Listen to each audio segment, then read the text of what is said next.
Good morning, everyone. If everybody could grab a seat here, we're going to get started.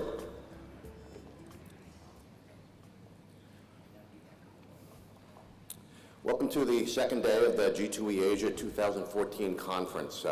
We've worked very hard to put this together, and we're very pleased that we got a good turnout yesterday, and it looks like we're going to have another good one today. My name is Roger Gross. I'm the publisher of Global Gaming Business Magazine. I'm also a member of the advisory board for G2E Asia.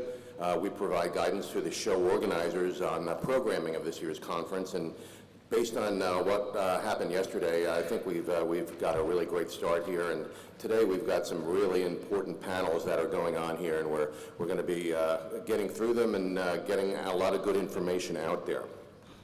We're going to run this session today until 4:45, so again, there's a lot of really good information out there. I hope you're going to stick around.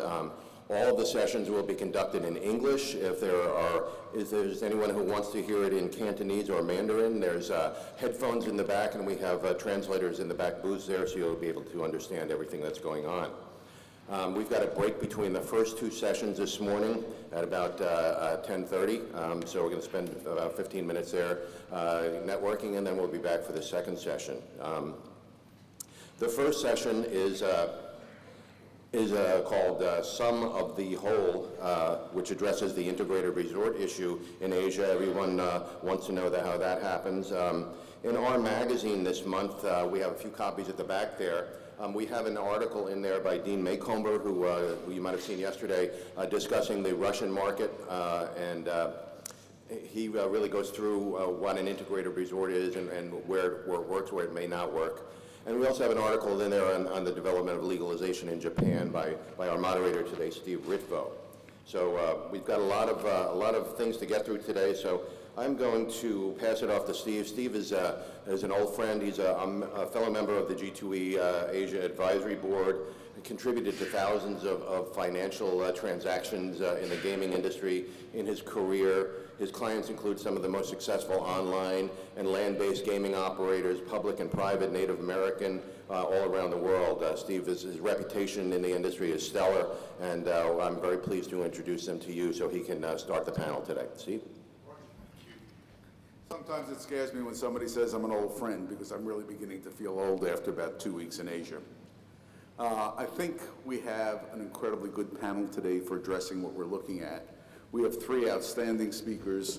Ed Bauer is the Senior Vice President of MGM, and he's for Global Gaming Development, and he is responsible for their domestic and international development efforts. Ed joined MGM in 2003 and has really been involved integrally in their development activities in Asia, Europe, and the United States. Like a lot of people that have been speaking at this conference, it started as an accountant. Initially with Arthur Andersen in the United States, in Cambridge, England, and then moving over to the Las Vegas office in 1994, where he was promoted to a senior manager in 1999. Ed is by definition of a Renaissance man. He moved from accounting to casinos, but he actually started out with a degree from University of Durham in the United Kingdom in Spanish. Someday I need to understand how that transition actually occurred. I'm impressed. Our second speaker is Will Shen, who currently serves as the Vice President of Development for Caesars Entertainment Corporation. And in this role, Will is responsible for the formation and execution of the company's regional growth strategy, within the Asia area. He's been involved in the gaming industry for 8 years now, and has been based in Hong Kong for the last 6, primarily focused on the opportunities in Japan, Korea, Taiwan, Philippines, and South Asia. And I think you need to be congratulated on your most recent success. Will is charged now with the development of Caesars Incheon Integrated Resorts, and so again, will be able to give us a real hands-on perspective of what's going on. Prior to joining the industry, Will was a strategy consultant for Bain & Company in Boston and Singapore. He's got a great combination of degrees in economics from MIT and an MBA from Stanford University. Professor Augustine Venn is probably the only person I hadn't known before. We met yesterday. Professor Vinh is a senior advisor to the Van Don Special Economic Zone and Integrated Resorts in Vietnam. He really has a lot of experience in advising government agencies in building Vietnam's first integrated resort in Ha Long Bay.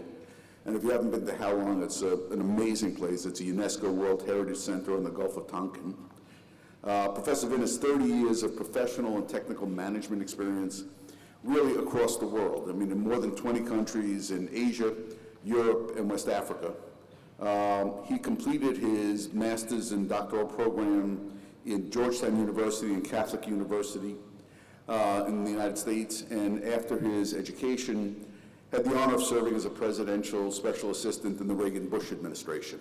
So again, a long history and a strong history of participation in integrated resort activities across this whole team and across all of the world, but a great focus on Asia. One of the things I guess I like to do is to try to set a little bit of a background when we start one of these things before we move into a question and answer. And one of the things I guess that I keep on getting asked is, really what is an integrated resort? Everybody has sort of a different definition and perspective. And I was going to give you mine to start with, and basically for me, it's a large-scale destination with a variety of components beyond the casino and hotels. We look at things, and right now the conventional sort of thought process is an integrated resort has convention and meeting facilities. It's got a large range of food and beverage outlets to be able to serve the variety of the patrons that are coming. We anticipate it having a lot of entertainment. We anticipate them having very significant retail components. And most recently, the perception is they will have large elements of culture and social support for the communities that they're in. The important thing is they appeal to more than just the casino patron, but are rather looking to address both international visitors and local recreation, so it's more than just coming to a casino.